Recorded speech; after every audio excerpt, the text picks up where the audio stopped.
I wanted to do a chase scene as the centerpiece of the film. I thought for many years about what I might do to surpass the chase in The French Connection. For To Live and Die in L.A., it would be at high speed, going the wrong way on a freeway. The chase is one of the most purest forms of cinema, something that can't be done in any other medium, not in literature, nor on a stage, nor on a painter's canvas.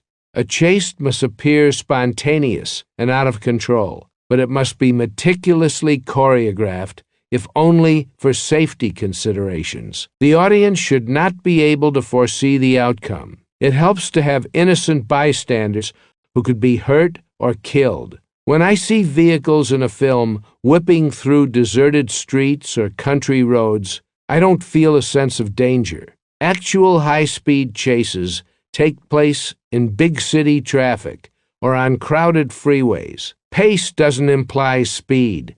Sometimes the action should slow to a crawl or even a dead stop. Build and stop. Build and stop, leading to an explosive climax. It also helps to keep a left-to-right or right-to-left continuum so the audience understands the geography. I'm not concerned about this when shooting dialogue or other scenes, but with a chase, it has to be clear where person A is in relation to person B. If A goes left or right, B should follow the same route, whether he's on horseback, behind a wheel, or on foot. The chase has to be a metaphor for the lead character, reckless, brutal, obsessive, or possibly even cautious. If the chase is to be believed, the actors must convincingly portray fear, and the director has to keep reminding them of this. The close-ups, proving the actor's fear, are seldom actually dangerous to perform. The real danger belongs to the stuntmen. Sound is added after the picture's cut. I like to layer the sound, not only using vehicle noises, but mixing in interpretive sounds, like a jet engine roar or a shotgun reverb, so some sounds aren't simply heard, but felt. One of Hollywood's best stuntmen is Buddy Joe Hooker.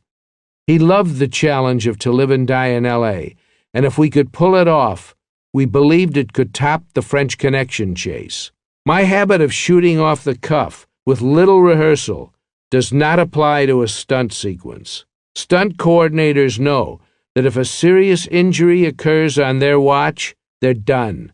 Buddy Joe recruited a hand-picked crew, and together we planned a sequence. Using toy cars on pieces of white cardboard, Buddy and I worked out our options for the scene where Chance's car drove straight toward oncoming vehicles on a highway at high speed. Everything depended on precise timing. We'd come up with an idea, and Buddy Joe would figure out how to execute it so that no one was injured or worse. Robbie Mueller photographed most of the film, but he told me he didn't feel confident shooting a chase. It was a matter of controlling the light. The cameras had to shoot in all directions at once, and the director of photography has to compensate for the constantly changing daylight with filters and exposures. I replaced Robbie with one of the camera operators, Bob Yeoman, who was too young and inexperienced to be afraid of the challenge. We brought in 2 more camera operators, in addition to placing camera mounts on vehicles. For side-tracking shots of Chance's car, passing traffic going the other way, we found that all the passing cars could be stationary. The viewer couldn't tell whether cars were moving or standing still at that speed and on closer lenses.